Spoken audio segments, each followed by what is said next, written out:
when you think about a city that never sleeps like New York, a place where everybody is vying to get ahead of the next person, there is a pace of grace that God has for every single one of us. Whether you can see it in your mind's eye, whether you can understand it, sometimes you've just got to close your eyes and say, God, I can trust you to lead me beside quiet waters. That you're the God who wants to restore my soul. It's not so much that you stop speaking, it's that life got really noisy.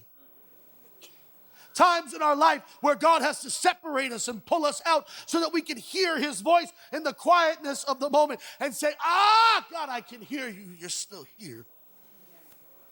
Jacob had to be pulled alone, sent his 2 wives, his kids to the other side of the river. His brother was out to kill him. And in that place, he said, surely the Lord is here, and I knew it not.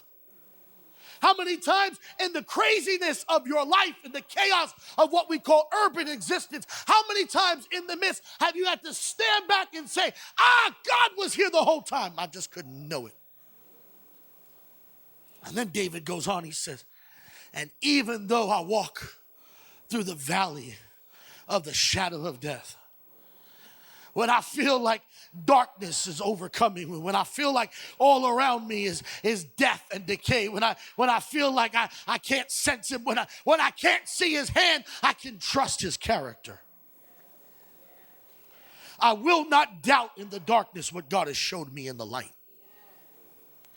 In the valley, in the darkest valley, I will not fear, for thou art with me. You are Emmanuel, God with us. Imagine the name of God himself. I am with you. I'm the brother. I'm the one who sticks closer than a brother. I will not leave you. I will not forsake you. To David, he understood what it is to be on the road. After he had slain Goliath and his song had rung out amongst the people and jealousy had filled the heart of Saul, they came after him and chased him down, not for what he had done wrong, but for what he had done right. Have you ever been surrounded by evil and difficulty for making the right decision? It's one thing to explain it and say, well, I messed up, God, come with your mercy. How about when you're serving God and hell still breaks out?